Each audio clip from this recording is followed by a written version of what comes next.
বাকিরা কোথায়? সবাইকে জয়েন হতে বলেন দ্রুত। জি ম্যাম, বলছি জয়েন হতে।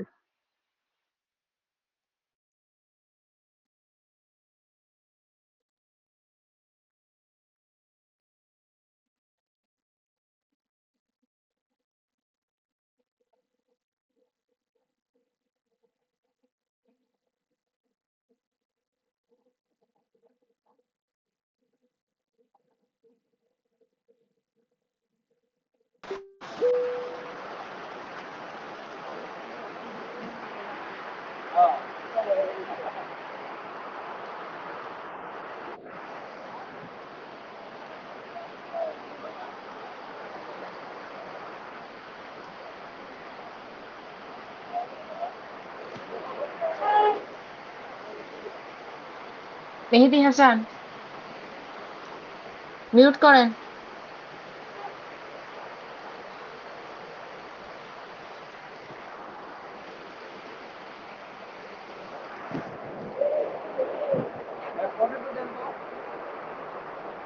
মেহেদী হাসান কি শুধু জয়েন করে আছেন?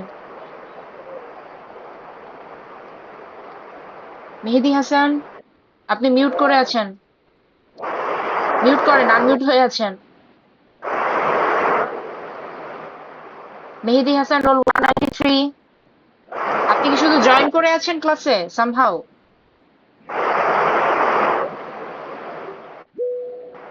আপনি মিউট করেন, না হলে আপনাকে আমি রিমুভ করে দিব ক্লাস থেকে।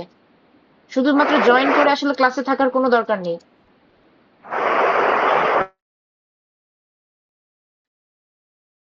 8টায় ক্লাস হওয়ার কথা।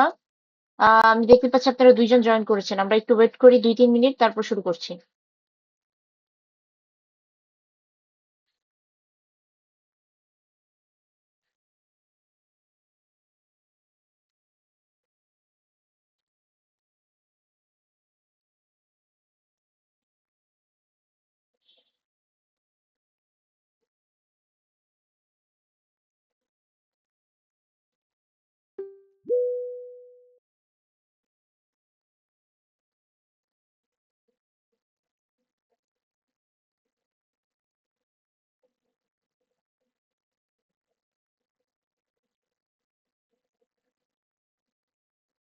আচ্ছা, আমাদের সময় হয়ে গিয়েছে, তো আমরা শুরু করি, বাকিরা জয়েন হতে থাকুক।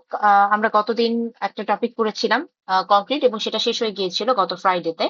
তো আজকে আমরা যে টপিকটা পড়বো সেটা নতুন আরেকটা টপিক, যেটার নাম হচ্ছে টিম্বার।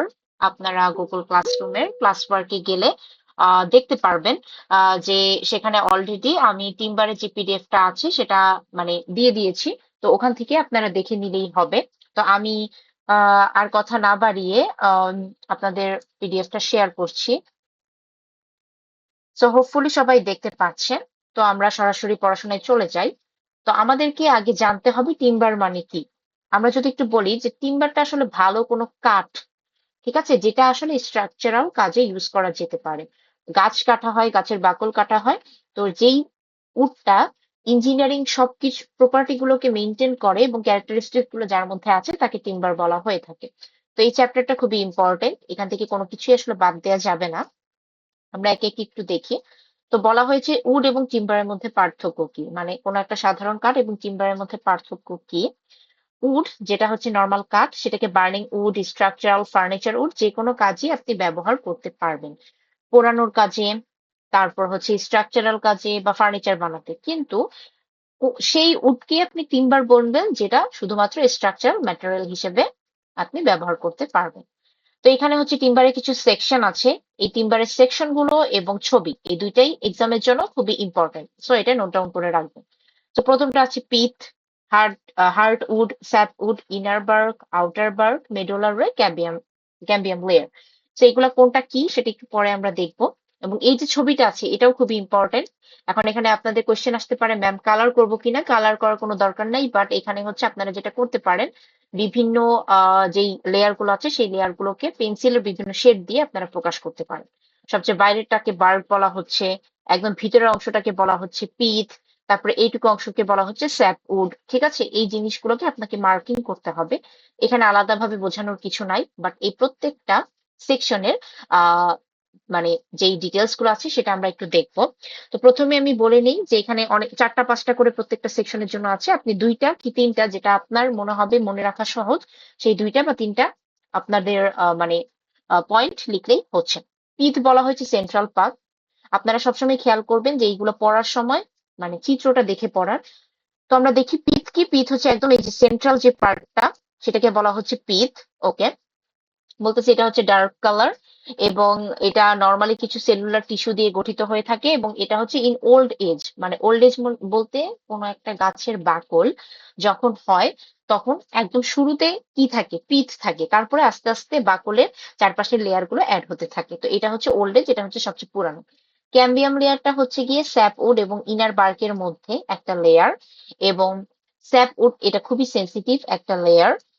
আর নরমালি যেটা হয় যে হচ্ছে যে it is full of sap which is yet to convert into sapwood, মানে এটা স্যাপ দিয়ে তৈরি থাকে এবং যেটা পরবর্তীতে স্যাপউড বা স্যাপ কাঠে পরিণত হয়ে থাকে সেটাকে ক্যাম্বিয়াম লেয়ার বলা হয়। তারপরে আসবো মেডুলার লেয়ার। সো মেডুলার রে এটা যেটা সেটা হচ্ছে যে দেস আর থিন রেডিয়াল ফাইবার, মানে এই যে লেয়ারটা এটা খুবই থিন হবে এবং এটা ক্যাম্বিয়াম লেয়ার থেকে শুরু হবে এবং রাইট আপ টু পিথ, মানে ক্যাম্বিয়াম লেয়ার থেকে শুরু করে পিথ পর্যন্ত যাবে। যদি আমরা একটু খেয়াল করে এই যে ক্যাম্বিয়াম লেয়ার থেকে শুরু করে পিথ পর্যন্ত যেটা যাবে এটাকে বলা হবে এই যে মেডুলারি রে।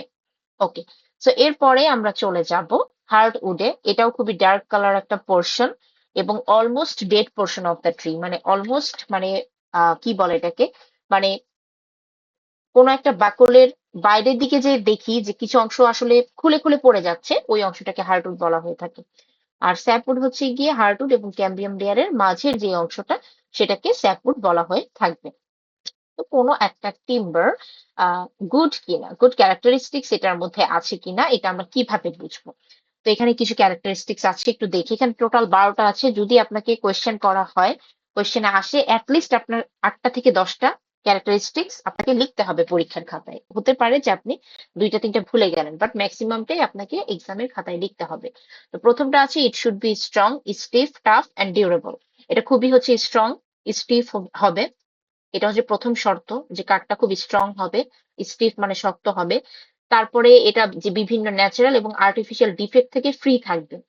তারপরে it should be radially sawn. Radially sawn বসে বোঝানো হয় যে কাণ্ড থেকে যদি আপনি কাটা শুরু করেন, একদম কেন্দ্র থেকে বাইরের দিকে যদি কাটেন কোনো একটা কাঠকে, মানে এটা যদি পসিবল হয়, ঠিক আছে, যে আপনি কেন্দ্র থেকে বাইরের দিকে কাটতে পারতেছেন কাঠটাকে। তারপরে অ্যানুয়াল যে গ্রোথ রিং আছে এটা রেগুলার হতে হবে, ইউনিফর্ম হতে হবে। অ্যানুয়াল গ্রোথ রিং বলতে বোঝানো হয় ধরেন প্রথমে ধরেন 2022-এ ছিল এটা এরকম, 2023-এ মানে প্রতি বছর একটা করে লেয়ার অ্যাড হয়। ধরেন 2023-এ এখানে আরো একটা লেয়ার অ্যাড হলো, মানে আরেকটু মোটা হয়ে গেল আমাদের যে উড আছে বা টিম্বারটা আছে, ঠিক আছে। তো এটা রেগুলার হতে হবে, ইউনিফর্ম হতে হবে, ঠিক আছে। কালারটা হচ্ছে ইউনিফর্ম হতে হবে। তারপরে যদি কোনো একটা হ্যামার দিয়ে সেটাতে আঘাত করা হয় বা কোনো একটা হাতুড়ি দিয়ে আঘাত করা হয় খুব ক্লিয়ার একটা সাউন্ড যাতে পাওয়া যায়। তারপরে হচ্ছে এটা ডেনসিটিটা হাই হতে হবে, খুব ঘনত্ব বেশি থাকতে হবে। এটার ওয়ার্কেবিলিটি হচ্ছে খুব ভালো হতে হবে। ইট শুড বি ইলাস্টিক, এটা ইলাস্টিক হতে হবে। এবং এটা হচ্ছে কম্প্রেশনের রেজিস্ট্যান্স করতে পারে, মানে আপনি চাইলেই এই উডটাকে বাঁকাতে পারবেন না। কম্প্রেশন রেজিস্ট্যান্স হতে হবে এবং ফায়ার রেজিস্ট্যান্ট হতে হবে, মানে এটা কাঠ যদি আগুনে লেগে যায় সহজে পুড়ে যাবে না, কারণ যেহেতু এটা দিয়ে আমরা স্ট্রাকচার তৈরি করব এবং যে কোনো স্ট্রাকচারই আগুন লেগে যেতে পারে, এই ধরনের দুর্ঘটনা ঘটতে পারে। তো এমন গুড ক্যারেক্টারিস্টিক সেটার মধ্যে থাকতে হবে যে সহজে এই কাঠটা পুড়ে যাবে না। তো এখানে টোটাল 12টা আছে, আপনাকে 8টা কি 10টা, 8 থেকে 10টা ক্যারেক্টারিস্টিক্স অ্যাটলিস্ট মনে রাখতে হবে। 2-1টা আপনি ভুলে যেতে পারেন, ঠিক আছে, সেটা সমস্যা না। আচ্ছা, এরপরে হচ্ছে seasoning of timber. Seasoning of timber বলতে বোঝানো হয় যে কোনো একটা টিম্বারের মধ্যে যদি ময়েশ্চার থাকে তাহলে এটাকে ড্রাই করে ফেলা। সো আমরা একটু দেখি যে একটা ফ্রেশ টিম্বারে নর্মালি 30 থেকে 40% স্যাপ বা ময়েশ্চার থাকে, ঠিক আছে। This sap is very harmful for the life of A timber. যদি খুব বেশি ময়েশ্চার বা পানি থাকে তাহলে এটা কিন্তু টিম্বারের জন্য খুবই ক্ষতিকর এবং এটাকে আমাদের রিমুভ করে ফেলতে হবে। এবং এই রিমুভ করার যে মেথড গুলো আছে সেটাকে বলা হয়ে থাকে সিজনিং। সিজনিং এর অবজেক্টিভটা কি? অবজেক্টিভটা হচ্ছে যে to bring the timber two state of equilibrium moisture content, মানে হচ্ছে যে ময়েশ্চার কন্টেন্ট যেটা আছে সেটা যাতে খুব ইকুইলিব্রিয়াম পরিমাণে থাকে টোটাল টিম্বারের মধ্যে, এমন যাতে না হয় এক জায়গায় কম এক জায়গায় বেশি বা খুব বেশি পরিমাণে 30 থেকে 40% বেশি চলে আসলো, এমন যাতে না হয়ে থাকে। তারপরে এমন ভাবে to reduce the weight to facilitate transportation and handling, মানে ওয়েটটাকে কমাতে হবে। কোনো একটা স্যাপ, সরি, কোনো একটা টিম্বার বা কাঠের মধ্যে ধরেন পানি আছে, পানিটাকে আমি ড্রাই করে ফেলতেছি, তার মানে কি টোটাল টিম্বারের ওয়েট কমে গেল এবং এটা খুব সহজে আমি হ্যান্ডেলিং বা ট্রান্সপোর্ট করতে পারবো, অন্য জায়গায় নিয়ে যেতে পারবো। তারপর হচ্ছে তারপর টিম্বারটা হচ্ছে ডিউরেবল হতে হবে। তারপর হচ্ছে more resistant to decay of fungal action, কোনো বাইরে থেকে যদি কোনো প্রতিক্রিয়া আসে সেটা যাতে খুব ভালোভাবে রেজিস্ট করতে পারে। তারপর টিম্বারটা স্ট্রং হবে, হার্ড হবে, স্টিফ হবে। তারপর হচ্ছে এখানে যে কোনো ধরনের প্রিজারভেটিভ যাতে অ্যাপ্লাই করা যায়, এবং এটার উপরে যাতে খুব সুন্দরভাবে পলিশিংও করা যেতে পারে। আপনি মন চাইলে করলেন, না করলেন সেটা সমস্যা না, বাট এটা এমন ভাবে হইতে হবে যে এটা যাতে পলিশিং এর জন্য সুইটেবল হয়ে থাকে। এর জন্যই আসলে সিজনিংটা করা হয়ে থাকে। তো এটার বিভিন্ন টাইপ আছে, সিজনিংটা কিন্তু খুবই ইম্পর্টেন্ট এক্সামের জন্য। টাইপ গুলাও টিম্বার আসলে পুরো চ্যাপ্টারটাই ইম্পর্টেন্ট, আমি আবারও বলে দিই, এখানে কোনো কিছু আসলে বাদ না দেওয়াটাই বেটার, কারণ টিম্বারের যে কোনো জায়গা থেকেই আসলে কোয়েশ্চেনটা হতে পারে। সো এখানে 3 টাইপের আছে। একটা আছে natural seasoning, artificial, water seasoning. Natural seasoning, আমি সিজনিং কি বলেছি, যে কোনো একটা কাঠের মধ্যে পানি থাকলে পানিটাকে ড্রাই আউট করা, ঠিক আছে, ড্রাই করা, সেটাই সিজনিং। তো প্রথমটা আছে ন্যাচারাল সিজনিং। এটার মানে হচ্ছে যে এটা ন্যাচারাল ওয়েতে আমি সিজনিং করব। এটা হচ্ছে নর্মালি আপনি আহ খোলা আকাশে, মানে জাস্ট বাতাসের মধ্যে রেখে দিবেন, নর্মালি যে বাতাসটা আছে সেটার মাধ্যমে যদি টিম্বারটা শুকনা হয়ে যায়, সেটা এয়ার হতে পারে, উইন্ড হতে পারে, বা হচ্ছে সূর্যের আলোতে, তাহলে সেটাকে আমরা বলবো ন্যাচারাল সিজনিং। সেকেন্ড হচ্ছে আর্টিফিশিয়াল, মানে আপনি কোনো একটা ইনস্ট্রুমেন্ট ইউজ করে কোনো একটা কাঠকে আপনি শুকাবেন। তো এটার হচ্ছে 3 টাইপ আছে। একটা হচ্ছে কিন, একটা কেমিক্যাল, আর একটা হচ্ছে ইলেকট্রিক। কিন মানে কি, কিন মানে হচ্ছে কোন একটা চুল্লিতে আপনি ইউজ করতেছেন। সো কোন একটা চেম্বার বা চুল্লিতে আপনি হচ্ছে প্রথমে টিম্বারটাকে পেস্ট ইয়ে করবেন, মানে প্লেস করবেন। তারপরে সেখানে কি করতে হবে, হিট প্রডিউস করতে হবে, এবং হিট প্রডিউস করলে ধীরে ধীরে আপনার যে টোটাল কাঠটা আছে সেটা হচ্ছে সিজনিং হয়ে ড্রাই হয়ে যাবে, এবং নর্মালি টাইম ধরা হয় 3 থেকে 12 দিনের মধ্যে। ঠিক আছে, এটা মোটামুটি একটা কুইক প্রসেস। এরপরে কেমিক্যাল সিজনিং। কেমিক্যাল সিজনিংটা হচ্ছে যে কোনো একটা কেমিক্যাল আপনি ইউজ করতেছেন সেটাকে ড্রাই করার জন্য। কেমিক্যাল গুলোর মধ্যে কি কি আছে, একটা হচ্ছে carbon die oxide, ammonium carbonate, কিংবা হচ্ছে ইউরিয়া, এগুলা এজেন্ট হিসেবে কাজ করে থাকে। এগুলাকে আপনি ইউজ করতে পারেন। এটা খুবই ধীর গতির একটা পদ্ধতি, এবং এখানে 30 থেকে 40 দিন সময় লাগতে পারে। এরপরে আছে ইলেকট্রিক সিজনিং। এটা হচ্ছে খুবই মানে দ্রুততর একটা সিজনিং পদ্ধতি। এখানে হচ্ছে আপনাকে ইলেকট্রিক কারেন্ট পাস করতে হবে টিম্বারের মধ্য দিয়ে, এবং তারপরে টিম্বারটা ড্রাই হবে, এবং এখানে নর্মালি সময় লাগে জাস্ট 5 থেকে 8 ঘন্টা। যেখানে অন্যান্য দুইটা যে মানে অন্যান্য যে পদ্ধতি ছিল সেখানে হয়তো কয়েকদিন লাগতেছিল, এখানে জাস্ট 5 থেকে 8 ঘন্টার মধ্যেই ইলেকট্রিক সিজনিংটা আপনি করতে পারবেন। তারপর আছে স্টিমিং। এখানে যদিও এটা বোল্ট করা নাই, বাট এটাও একটা পদ্ধতি, স্টিমিং। স্টিম মানে হচ্ছে ধোয়া।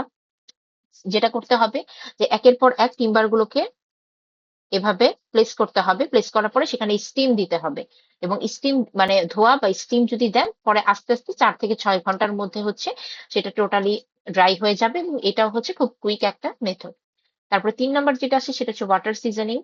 ওয়াটার সিজনিংটা কি, সেটা প্রথম কথা হচ্ছে যে টিম্বারের যে টিম্বার লগ বলতে বোঝানো হয় যে একটার পর একটা টিম্বার আপনি একসাথে বেঁধে রাখছেন। তো এই টিম্বার গুলোকে প্রথমে হচ্ছে ওয়াটারের মধ্যে ছেড়ে দিতে হবে, যেটার মধ্যে হচ্ছে ওয়াটার দিয়ে প্রথমে ওয়াশ করে নিতে হবে।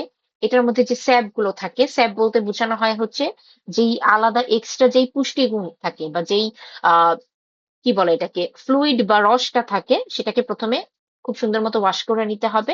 তারপরে সেটাকে ওপেন এয়ারে রাখতে হবে। তারপরে আস্তে আস্তে মোটামুটি 2 থেকে 4 সপ্তাহ সময় লাগবে সিজনিংটা হতে। এটাকে বলা হয় ওয়াটার সিজনিং। তো আমি যেটা আপনাদেরকে বললাম যে এই যে ড্রাই আউট করে ফেলতেছি আমরা কাঠটাকে, এইটা টাইপটা খুবই ইম্পর্টেন্ট, যে টাইপ অফ টিম্বার সিজনিং। সেটা কিন্তু নোট ডাউন করে রাখবেন। আর আমি পুরা রেকর্ড করতেছি ক্লাসটা, রেকর্ডিংটাও আমি দিয়ে দিব। অবশ্যই অবশ্যই এক্সামের আগে রেকর্ডিং গুলা দেখবেন। তাহলে আপনার মানে এখানে যেহেতু আমি সব ডিটেলসে বলতেছি, সেটা আপনার মানে পরীক্ষার যখন অ্যান্সার করবেন তখন সেটা আপনার জন্য ইজি হবে। ঠিক আছে? ওকে। আচ্ছা, এরপরে চলে যাব আমরা প্রিজার্ভেশনে, যে টিম্বারটাকে আসলে আমরা কিভাবে প্রিজার্ভ করব। এটাও খুব ইম্পর্টেন্ট, এটারও কিছু পদ্ধতি আছে। তো দেখি আমরা প্রিজার্ভেশন কিভাবে করা যেতে পারে। The best method of preventing the growth of wood destroying fungi is poisoning their food supply by injecting poisonous substance into the timber. কোন একটা টিম্বার বা কাঠের মধ্যে কোনো ফাঙ্গাস যাতে না হয় এবং ফাঙ্গাসটাকে প্রিভেন্ট যাতে করা যেতে পারে, এটার প্রধান যে কাজটা বা ইজি ওয়ে সেটা হচ্ছে যেটাকে এমন কিছু ইনজেক্ট করা, কোনো পয়জনাস সাবস্টেন্স বা বিষাক্ত কিছু দেওয়া যাতে সেই ফাঙ্গাস গুলো মরে যায়। ঠিক আছে? তো এখানে হচ্ছে ৩ টাইপের হচ্ছে প্রিজারভেটিভ আছে, সরি ৪ টাইপের। তো সেটা হচ্ছে প্রথমটা হচ্ছে প্রিজারভেটিভ টার অয়েল, এরপর হচ্ছে water soluble preservative, organic compound এবং চারিং।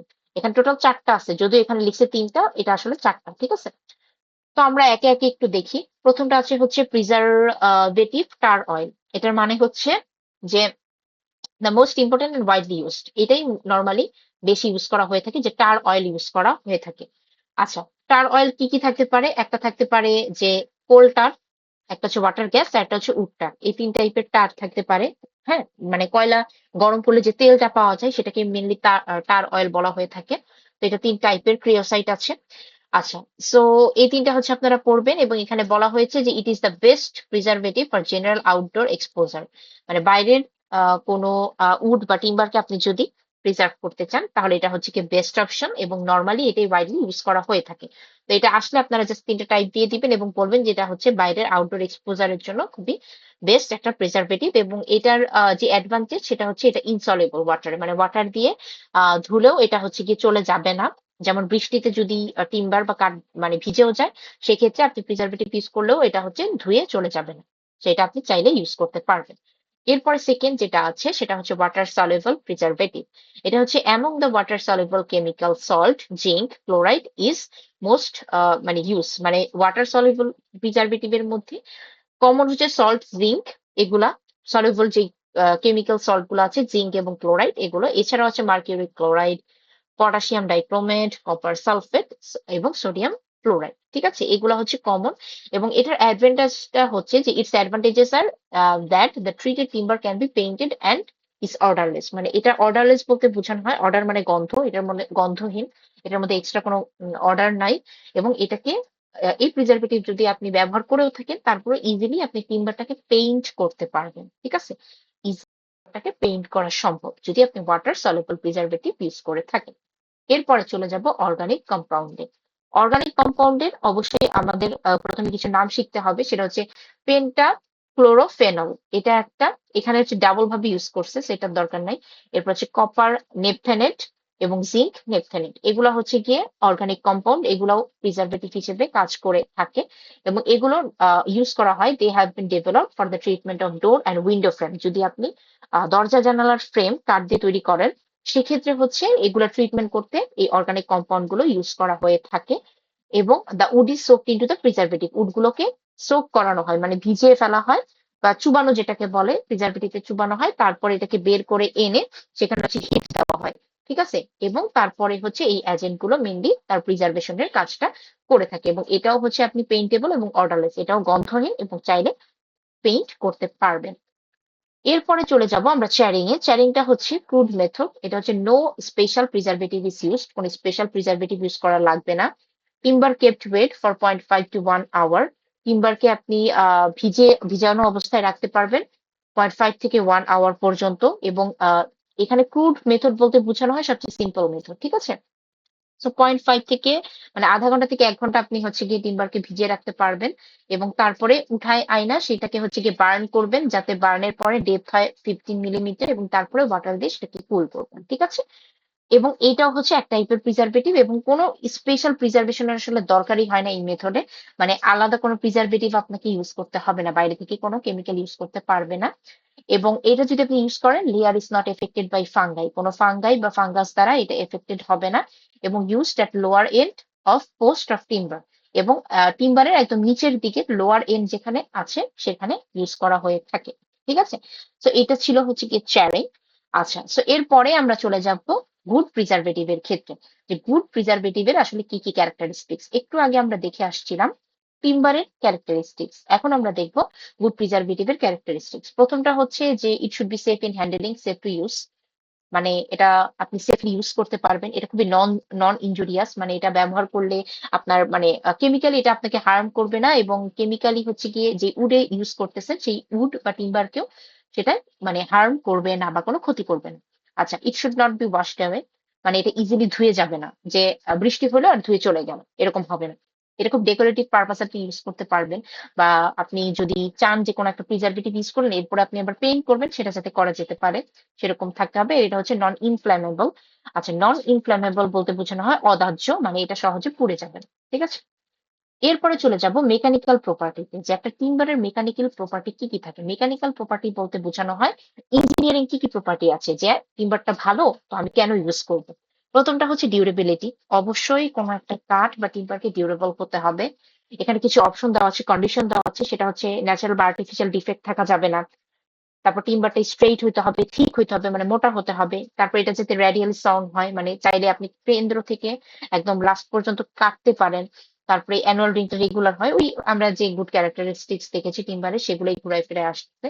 কালারটা হচ্ছে ইউনিফর্ম হবে, ওয়েল সিজনড হইতে হবে, ওয়েল হার্ডনেস মানে খুব হার্ড হইতে হবে, হার্ড টেস্টেডই থাকতে হবে। এগুলো আসলে mainly good characteristics of timber, ডিউরেবিলিটির মধ্যে। স্ট্রেংথে চলে যাই। স্ট্রেংথের কিছু টেস্ট আছে, টেস্টগুলোর ডিটেলস আপনাদেরকে পড়তে হবে না, শুধু নামগুলো পড়লেই হবে, টেনসাইল, কম্প্রেসিভ এবং ফ্লেক্সারাল স্ট্রেংথ। এরপরে চলে যাবো টাফনেসে, এটাও আরেকটা ক্যারেক্টারিস্টিক্স। টাফনেসটা হচ্ছে প্রপার্টি টু রেজিস্ট শক, মানে হঠাৎ করে যদি কোনো লোড চলে আসে টিম্বারের উপরে, এটা যাতে খুব ভালোভাবে হচ্ছে গিয়ে মানে রেজিস্ট করতে পারে, সেটাই হচ্ছে টাফনেস। আর হার্ডনেসটা কি, হার্ডনেসটা ডিপেন্ড করে ওয়েটের উপরে, টেক্সচারটা কতটুকু ইউনিফর্ম নাকি কোনো আঁকাবাঁকা আছে সেটা, ক্লোজলি স্পেসড অ্যানুয়াল রিং, মানে এই যে অ্যানুয়াল রিং প্রতি বছর বছর একটা করে অ্যাড হচ্ছে, এটা কি ক্লোজলি স্পেসটা কি খুব কম নাকি বেশি সেটার উপর ডিপেন্ড করে। আর ফ্রিনেস অফ ডিফেক্ট, মানে কোনো ডিফেক্ট আছে কি নাই সেটার উপর ডিপেন্ড করে হার্ডনেস, যে কত হার্ড বা কত শক্ত হবে কোনো একটা চিহ্ন। আচ্ছা, এরপরে লাস্টে যেটা আছে 6 নাম্বার ক্যারেক্টার, সেটা হচ্ছে workability. It should not offer any resistance when work with tools for conversion, planning and polishing। মানে যদি আপনি পলিশ করতে চান কোনো একটা উডকে, ঠিক আছে, বা কোনো একটা কনভার্সন বলতে বোঝানো হয়েছে এটার আকার আকৃতি চেঞ্জ করতে চান, ঠিক আছে, বা কোনো একটা শেপ দিতে চাচ্ছেন, তখন যাতে কোনো রেজিস্ট্যান্স বা বাধার সৃষ্টি না হয়, এটা ওয়ার্কেবিলিটি, এটা ওয়ার্কেবল, ঠিক আছে, মানে কাজ করা যাচ্ছে। আর আরেকটা হচ্ছে যে ইট should not split or crack, মানে এটা হচ্ছে যাতে ক্র্যাকিং না হয় বা ফেটে না যায়, ঠিক আছে। সো এইটা হচ্ছে টাইপ অফ টিম্বার প্রোডাক্ট। এটা হচ্ছে একটা চার্ট, এটাও একটু দেখবেন যে টিম্বার দুই টাইপের হতে পারে, একটা ইঞ্জিনিয়ারিং প্রোডাক্টের কাজে ইউজ হতে পারে, একটা natural solid timber. Natural solid timber নিয়ে আমরা খুব বেশি কিছু বলবো না, কারণ আমাদের কাজটাই হচ্ছে ইঞ্জিনিয়ারিং প্রপার্টি বা ইঞ্জিনিয়ারিং কি কি ক্ষেত্রে আসলে এটাকে ইউজ করা যেতে পারে। তো একটু ভালো মতো খেয়াল করে দেখবেন যে এই ন্যাচারাল সলিড টিম্বার থেকে কিন্তু কোনো এই নিচের গুলো আসে নাই, এই নিচের সবগুলোই কিন্তু ইঞ্জিনিয়ারিং টিম্বার প্রোডাক্টের আন্ডারে।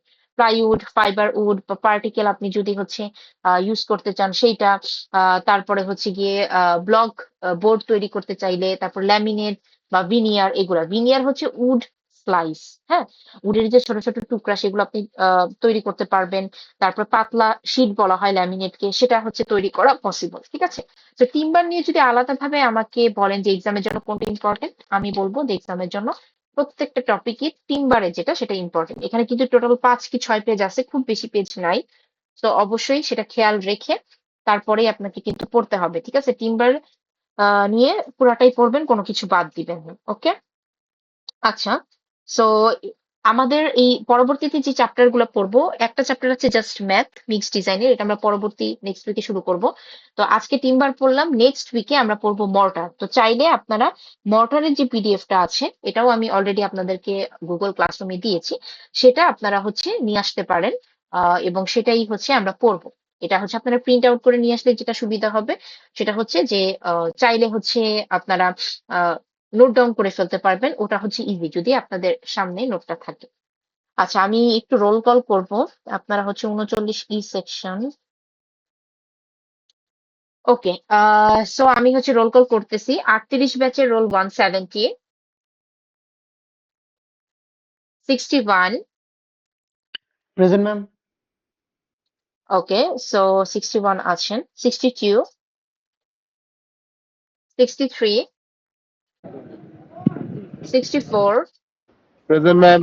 65, Yes, ma'am.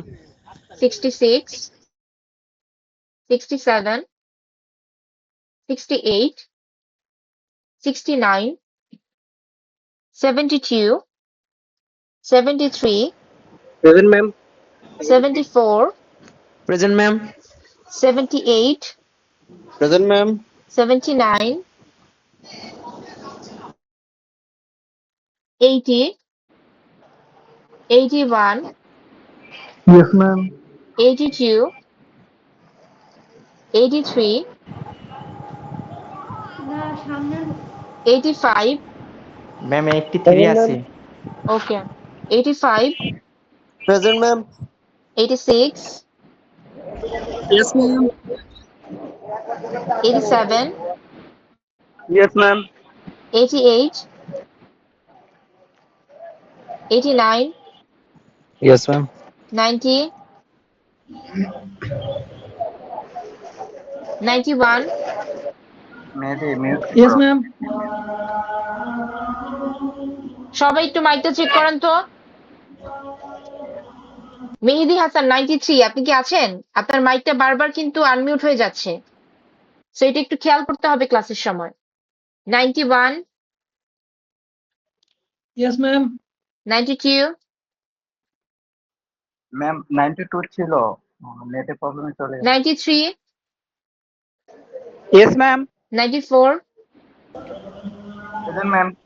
95, 96, Present, ma'am. 97, Present, ma'am. 97. 98, Yes, ma'am. 200, ma'am 200 আছে মেবি মনে হয়, নাম আছে। আচ্ছা, এমডি আলামিন হক আছেন? এমডি আলামিন হক, জি ম্যাম। আপনার আইডি কত? 2261391185। লাস্টে 2 ডিজিট বলেন। 85। জি ম্যাম। আপনার যে মেইল দিয়ে আপনি জয়েন করেছেন, এটা কি আপনার ইউনিভার্সিটির ইমেইল? না না না, তাহলে এটা কেন জয়েন আমার, করেছেন? Sorry ma'am. আপনি আমার গুগল ক্লাসরুম থেকে জি ম্যাম। আপনি আজকে লিভ নিবেন। আপনার এই ইমেল থেকে লিভ নিয়ে তারপরে আপনার যে ইউনিভার্সিটির ইমেল আছে সেটা দিয়ে জয়েন করবেন। এবং অন্য কেউ যদি থেকে থাকেন যে ইউনিভার্সিটির ইমেল ছাড়া আপনাদের নরমাল ইমেল দিয়ে আপনারা জয়েন করছেন ক্লাসে এবং আপনাদের গুগল, মানে আমরা যে গুগল ক্লাসরুমটা মেনটেন করি সেখানে, তাহলে কিন্তু আপনাদের প্রেজেন্ট কাউন্ট হবে না। বুঝতে পেরেছেন? Okay ma'am. অবশ্যই ইউনিভার্সিটি ম্যাম আমার ইমেল দিয়ে প্রেজেন্টটা দেওয়া আপনাদেরকে হয়নি ম্যাম। জয়েন করতে হবে। বলেন আইডি কত? 1168। আপনি যে মানে ইমেল দিয়ে জয়েন করেছেন, এটা কি ইউনিভার্সিটির ইমেল? এমডি সিফাত? হ্যাঁ ম্যাম। হ্যাঁ ম্যাম। তাহলে আপনার নামের পাশে কোনো রোল নাই কেন? নামের পাশে অবশ্যই রোলটা অ্যাড করে নিবেন। বুঝতে পেরেছেন? ঠিক আছে ম্যাম। আপনার রোল কত বললেন? 68। ম্যাম হ্যাঁ 1168। আচ্ছা, আর কেউ আছেন যে দেন নাই? ম্যাম আমাদের প্রেজেন্ট গুলো নেওয়ার সময় একটু অনলাইনে শো করলে ভালো হয়, সেক্ষেত্রে আমরা বুঝতে পারি যে ম্যাম আমাদের প্রেজেন্টটা হচ্ছে কিনা। অনেক সময় নেটওয়ার্ক ইস্যুর কারণে ম্যাম প্রেজেন্ট হয় না। যারা আমাকে প্রেজেন্ট দেন আমি সবারটাই দেই, এবং আমি খুব গ্যাপ গ্যাপ রেখি আপনাদেরকে আহ মানে প্রেজেন্টে নেই আর কি, যাতে কেউ মিস হয়ে গেলেও আবার বলতে পারেন। এবং যারা একবার বলেন মানে প্রেজেন্ট দেন তাদের সবারটাই রেকর্ড থাকে। ক্লাসটা যেহেতু রেকর্ড হচ্ছে, পরবর্তীতে শোনার একটা অপশন থাকে। ঠিক আছে? ধরেন আমি কোনোভাবে যদি মিসও করে যাই, রেকর্ড থাকে ক্লাসে, তো এটা নিয়ে টেনশনের কোনো কারণ নাই। কিন্তু আমি বারবার জিজ্ঞেস করি যে কেউ যদি এমন থাকেন যে আপনি প্রেজেন্ট দেনই নাই, ক্লাসে আছেন, সেক্ষেত্রে তো আর আমি সেটা ডিটেক্ট করব না। ঠিক আছে?